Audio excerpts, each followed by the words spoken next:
So hi again, I'm still Nir, and I would like to tell you now about leakage-tolerant computation with input-independent preprocessing, and this is joint work with Dachman-Soled and Rachel Lin. So in the problem of multi-party computation, or MPC, a bunch of parties would like to compute some joint functions of their inputs, and they would like to do so even in the presence of an adversary. Now, what can this adversary do? So traditionally, we assume that the adversary controls the communication between the parties, and it can also corrupt some of the parties.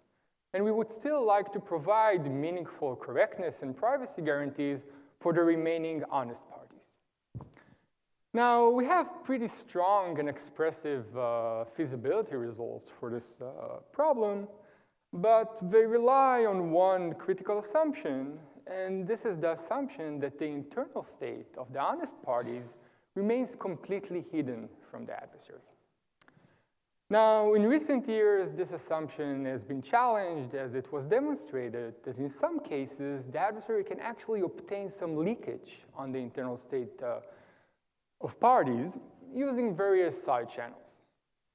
Now, cryptographers have, of course, found here a very nice and natural theoretical question and try to meet this challenge with what we call leakage-resilient cryptography. And here, basically, we want to design cryptographic schemes or protocols that still maintain some level of security, even in the presence of leakage. Now, in the concrete context of MPC, then really the classical MPC protocols that we have don't seem to work if you have leakage on the randomness or even the inputs of the participating parties. So we need new protocols. Okay, so let me tell you just in a nutshell for now what this work is about. So we're going to construct MPC protocols for general functions in this setting of leakage, and we will aim for a security guarantee that even holds if there's direct leakage on the private inputs. And we're going to do it in a model where there's a once-and-for-all preprocessing phase where there's no leakage, but this thing is independent of the input and the future computations and then can be amortized for many computations that are done under leakage. Okay, so I'm going to first further motivate and discuss the model and then tell you what is known. And finally, I'll move to our results and technical approach. Okay, so the model that we're going to work in is the model of leakage tolerance. And here, really, the underlying assumption is that any part of the internal state of parties could potentially be exposed to leakage, including even their private inputs. And this is well motivated by the fact that in computation, the inputs could dynamically emerge from the environment of the computation, and completely preventing them from leaking could just be infeasible. Now, of course, if we're going to allow direct leakage on inputs, then we cannot expect to have the same level of security as we would without leakage, okay? But we still like our protocol to tolerate the leakage in some sense and not completely give up. So intuitively, I would like that leakage on a given party, say on its randomness and input, won't do more damage than just, say, leaking on its input, which is kind of inevitable. So for instance, we do not want that a tiny bit of leakage on the randomness of the party would eventually lead to revealing its entire private input, which could be much longer than this leakage. We want security to kind of gracefully degrade as the leakage grow, and this is what is called leakage tolerance. Okay. Now, formally, this is formulated in the real ideal model, where we have a real protocol where in order to compute the functions, the parties run. We have a real world where the parties run a protocol to compute the function, and we have an ideal world where the parties basically hand their inputs to a trusted party who does the computation for them. And we have an adversary in each of the models. So as we said, in the real model, it controls the communication and can corrupt parties. And in the ideal model, we have a simulator whose hands are pretty tied. All that it can do is basically corrupt parties, learn their inputs, perhaps influence the inputs that we give to the trusted party, but that's about it. And we'd like to say that these two worlds are indistinguishable. Now we're going to introduce leakage into this picture. And in the real world, we're going to allow the adversary at any point in time to obtain leakage on the entire state of any given party in the system. Now, as we said, if this leakage also includes the inputs, then we don't have a choice. You also have to account for it in the ideal world. So also in the ideal world, the simulator will be allowed to leak the same amount of leakage from the same parties, but this leakage is only going to be on the ideal state of the party. And what is the ideal state? So again, the best that we can hope for is that it really only includes the private inputs and outputs of this party and nothing more. Okay. So this is leakage tolerance, and let me tell you what is known about it. So we do know how to construct leakage-tolerant protocols for specific two-party functions like zero-knowledge or oblivious transfer. But in fact, for general functions, we don't really have any leakage-tolerant protocols. What we do have is protocols that achieve something that is called weak leakage tolerance, where basically the ideal leaky state of a party includes the inputs of all the parties in the system. Okay? So this still doesn't capture what we want. It in particular means that perhaps leaking on party 1 could reveal information on party 2, which is not something that we want, but still we can achieve it, and actually in some cases it turns out to be meaningful. Okay, but this is all that we know about leakage tolerance for general functions. And I would actually also like to tell you about another work that kind of diverges from the concept of leakage tolerance because it will play an important role in our work as well. And in that work by Boyle et al., they do try to achieve full leakage resilience. Namely, there's no leakage in the ideal world. As we said, you can't really hope to get this if you allow leakage on inputs.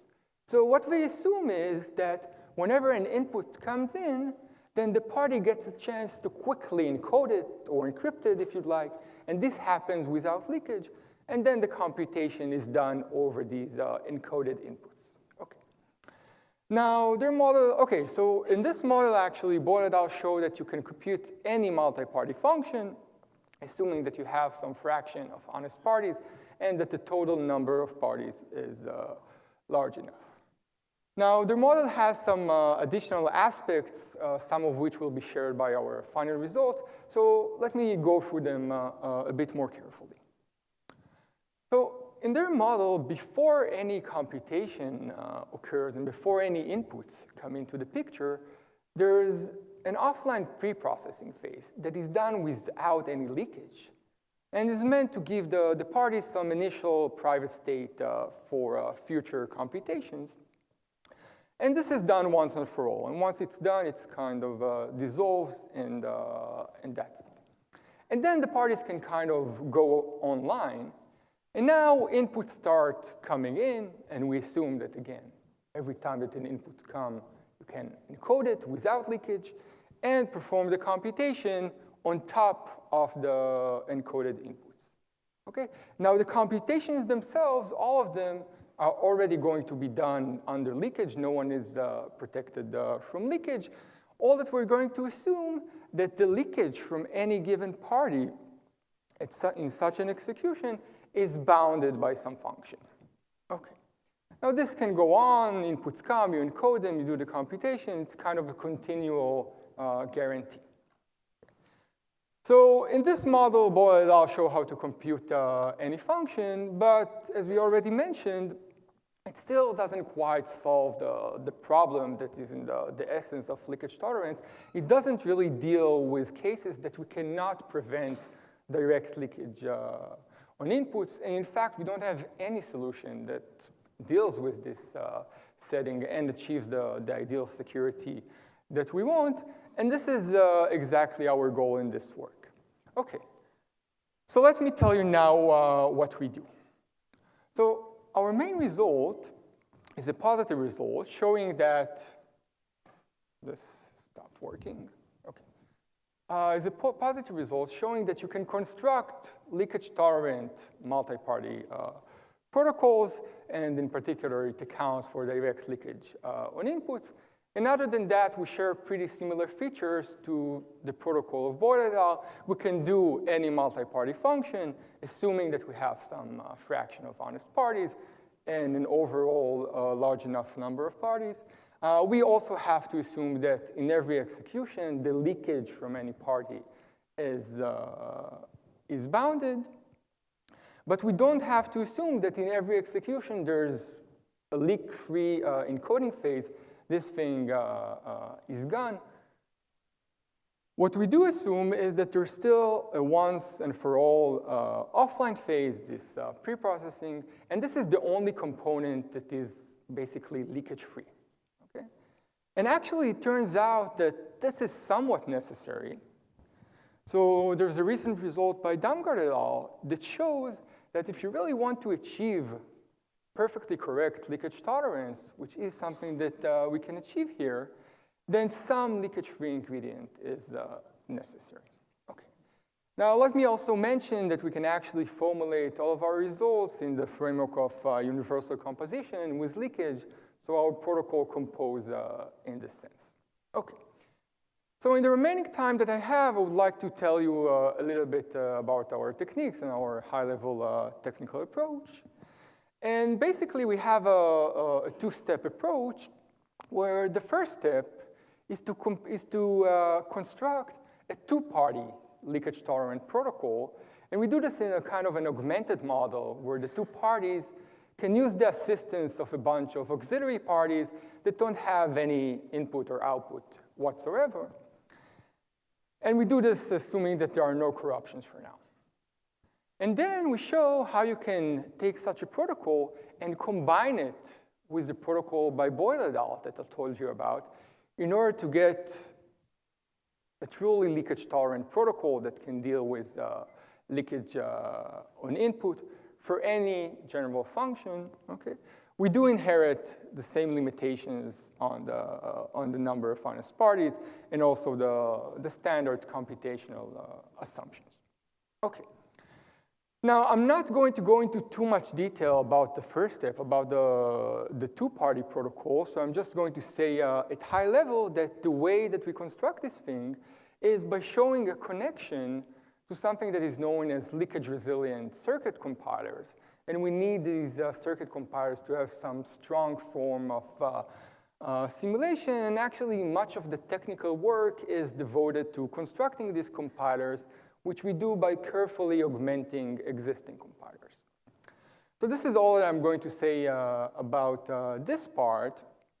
And I actually like to focus on the second part, on how to use such a two-party protocol in conjunction with the Boyle et al. Protocol that has this leakage-free input encoding and get a leakage-tolerant protocol. Okay. So let's first recall the components here, starting with the two-party protocol. And I'm actually, for the sake of this talk, I'm going to simplify things and forget about these auxiliary parties and assume that we get a truly two-party leakage-tolerant protocol. And just to remember what it means that we can compute any two-party function and that the protocol can be simulated by an ideal protocol where this is basically done by a trusted party, and leakage in this protocol on any party only includes its private inputs and outputs. But that's it. There's no randomness or anything. So this is the first component that we're going to use. And the second component I already told you about. It's the Boyle et al. Protocol. Well, we basically want to remove this leak-free encoding phase that now happens in each and every execution. We really want to get rid of it. Okay, so I see that the battery is running out and I need to get closer to the thing. I'll end up like doing this, but let's see how we do this. Okay, so the basic idea is the following. So what we're going to try and do is somehow implement this encoding procedure by a protocol. okay? And this protocol should have some leakage resilience to it, so that it will actually allow us to then leverage the boiler-down protocol. We would have each party encode its input like before, but this time by running a protocol with the other parties, okay?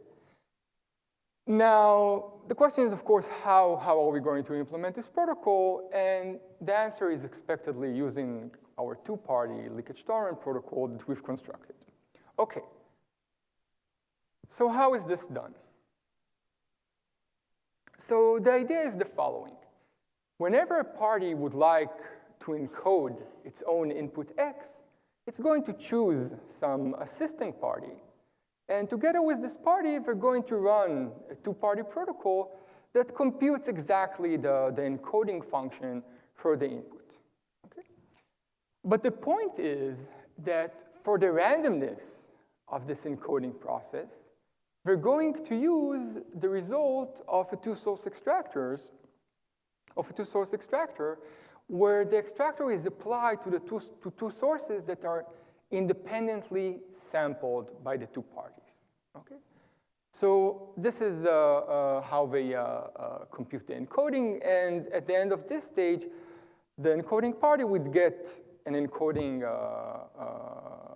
input, and all the parties will do this and can do the computation. Okay, so this is a good first step, but actually, oh yeah, sorry, I didn't clarify where the security comes from. So let me do it. So what the two-source extractor really guarantees is that if there's bounded leakage, independent leakage, on each of the two sources, then the result of the extraction is still statistically close to an independent random string, okay? And this essentially means that the encoding that we produce is also statistically close to a fresh encoding. So we can leverage the security of the boiler-down protocol. Okay.